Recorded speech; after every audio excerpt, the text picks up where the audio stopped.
नमस्कार दोस्तों, आखिरकार वही हुआ जिसका डर था।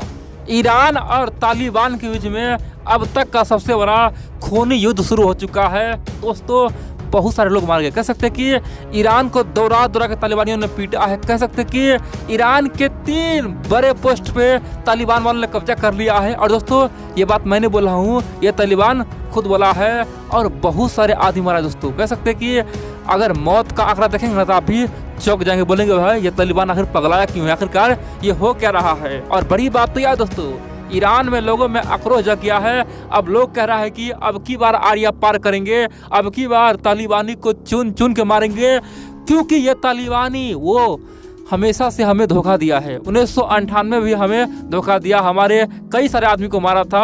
अब की बार फिर से धोखा दिया। यह युद्ध हम बर्दाश्त नहीं करेंगे। और बड़ी बात तो यह दोस्तों, ईरान में जो वर्तमान राष्ट्रपति है ना दोस्तों, खासतौर पे इब्राहिम रईसी। दोस्तों, इब्राहिम रईसी वर्तमान का राष्ट्रपति है, वो बेहद ही खतरनाक है, खुखार है।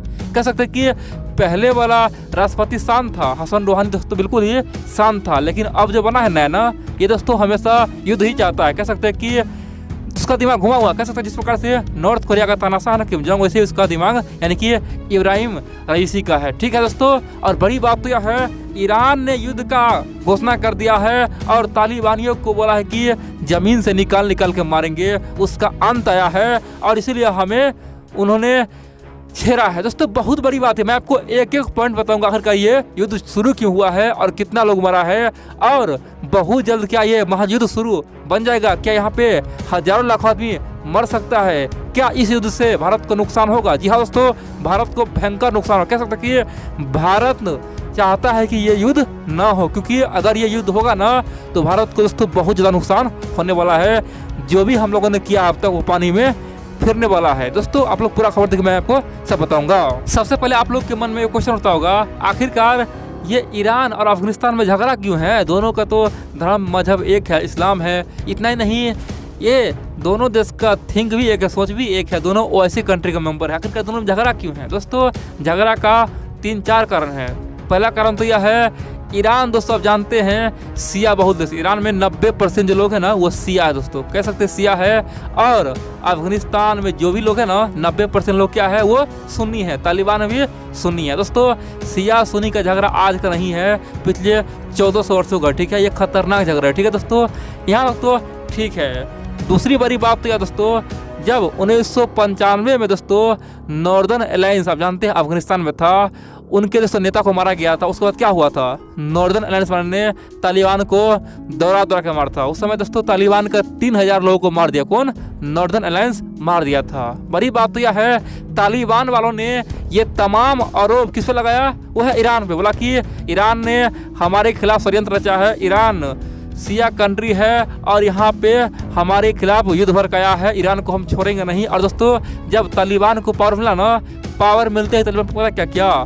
सबसे पहले तो ईरान के जो भी राजदूत था, एम्बेसी का दोस्तों जो भी नहीं था, यानी कि ईरान का दोस्तों कम से कम 15 से 16 डिप्लोमेट, यानी कि दोस्तों मान लीजिए हर देश का डिप्लोमेट होता है कि ठीक है, कहीं पे जाके खासतौर पे राजनेता होता है या फिर राजदूत होता है, यानी कि ईरान के कम से कम 15 से 16 डिप्लोमेट को तालिबान वालों ने दोस्तों सर कलम कर दिया। दुनिया के सामने में वीडियो बना के मार दिया। कैसे? तो दुनिया हैरान था, क्योंकि दोस्तों राजदूत को कोई नहीं मारता है। इतिहास गवाह है, चाहे कितना भी 2 देश दुश्मन बन जाए, लेकिन कभी भी राजदूत को नहीं मारता। क्यों दोस्तों? उनका क्या दोष होता है? वो तो देश का संदेश लेके आता है, उनका कोई दोष नहीं है। ठीक है, लेकिन दोस्तों उस समय यानी कि 1998 में तालिबान ने जघन्य अपराध किया था और निर्दोष लोगों को मारा था। इतना ही दोस्तों, ये तो 15-16 डिप्लोमेट हो गया, खासतौर पर के राजनयिक हो गया। बड़ी बात तो यह है कि उस समय 200 से लेकर 300 आम नागरिक को मारा था। कह सकते हैं कि एक ही बार में दोस्तों 200 से लेकर 300 आम नागरिक को मार दिया था। ईरान को दोस्तों पूरी तरह से हालत खराब कर दिया था। उसके बाद ईरान में जंग का मांग शुरू हुआ। और बड़ी बात तो यह है, ईरान ने रातों रात अफगानिस्तान की सीमा पर कम से कम 2 लाख सैनिक भेज दिया। दोस्तों, युद्ध होने ही वाला था। ईरान बोला था कि हम तो अब तालिबान को ख़त्म ही कर देंगे, उसे हम छोड़ेंगे नहीं।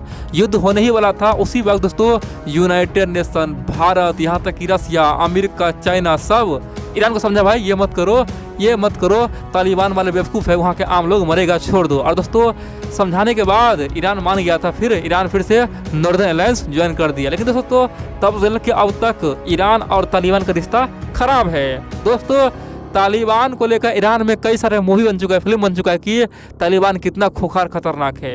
बड़ी बात है दोस्तों, 2021 में क्या हुआ आप जानते हैं, फिर से तालिबान आ चुका है और ईरान आज भी तालिबान से नफरत करता है, ये बात दुनिया जानता है। दोस्तों अब तक तो ठीक था, लेकिन पिछले 2-3 दिन से दोस्तों ईरान और तालिबान में युद्ध बिल्कुल नया छिड़ गया, यानी कि खूनी संघर्ष शुरू हो चुका है। आप बोलेंगे ऐसा क्यों हुआ है? देखिए, सबसे पहले तो तालिबान का ये कहना है, अरे भाई ईरान बहुत बड़ा स्मगलर है, तस्करी कर रहा था, यानी कि ईरान हमारे सीमा के आसपास में जो तेल है, डीजल है, कच्चे ऑयल है, उसका तस्करी कर रहा था, हमने उसे पकड़ा है, इसीलिए युद्ध शुरू हुआ और हमने ईरान में कम से कम 15 से लेके 20 सैनिकों को खत्म कर दिया। दोस्तों ये कौन बोल रहा है?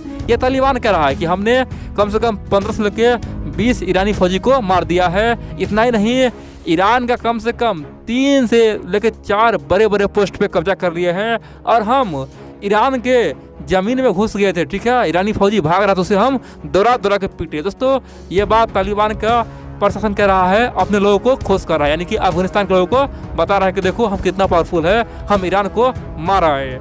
आप बोलेंगे क्या यह सच है? क्या इस पर ईरान कुछ बोला है? देखिए, ईरान ने कहा है कि तालिबान वाले जो भी बोला है वो झूठ है। हाँ, यहाँ पे आदमी जरूर मरा है, सैनिक जरूर मरा है, लेकिन मेरा नहीं, ये तालिबान का मरा है। तालिबान कम से कम 12 से 15 सैनिक को हमने मार दिया है और हमारे सीमा में तालिबान नहीं घुसा है। हाँ, जो हमें नुकसान पहुंचा है उसका बदला हम लेंगे, हम तैयारी कर रहे हैं, तालिबान को हम मिटा ही देंगे। दोस्तों ईरान ने कहा है कि बहुत जल्द तालिबान को हम खत्म कर देंगे, तालिबान को औकात अब दिखाने का वक्त आ चुका है, कोई उसे बचाएगा नहीं। दोस्तों बहुत बड़ी बात है। आप बोलेंगे तो तालिबान क्या बोला है? देखिए, तालिबान 2 बात बोला है। पहला बोला कि अब सीमा पे सब कुछ सही होने जा रहा है, इतना ही नहीं, हम अभी भी अलर्ट है, कुछ अनहोनी ना हो जाए। दोस्तों इस तरह की बातें हो रहा है, लेकिन संघर्ष बेहद ही खतरनाक रूप ले चुका है। दोस्तों अगर यही तरीका चला तो देखेंगे बहुत जल्द ये भीषण युद्ध छिड़ जाएगा और अफगानिस्तान का हाल सीरिया जैसा हो जाएगा। जिस प्रकार से सीरिया में दोस्तों तुर्की में हमेशा वार होता है, इतना ही नहीं, उसी प्रकार दोस्तों अब अफगानिस्तान का हाल होने वाला है। ईरान दोस्तों अफगानिस्तान का बुरा हाल कर देगा। आप बोलेंगे भारत को क्या नुकसान होगा? दोस्तों आप जानते हैं भारत चाहता है कि अफगानिस्तान के लोगों का भला हो और इस सर्दी मौसम में दोस्तों अफगानिस्तान में कम से कम 2.5 करोड़ लोग भूखे सोने वाले हैं। तो यूएन का दावा है कि 2.5 करोड़ लोग भूखे न सोए, इसलिए दुनिया कुछ उसे दान करे और भारत सबसे आगे आया है। भारत बोला है कि हम कम से कम 50,000 टन से लेकर 7,000 टन क्या अनाज देंगे, लेकिन दोस्तों रास्ता नहीं है। ऑलरेडी ईरान और अफगानिस्तान में टेंशन का माहौल दोस्तों जब से तालिबान आया ना तब से बना हुआ है और ईरान पिछले 6 महीने से तालिबान के कारण से दोस्तों बॉर्डर सील किया हुआ है, वहाँ से एक परिंदा भी पर नहीं मार सकता है।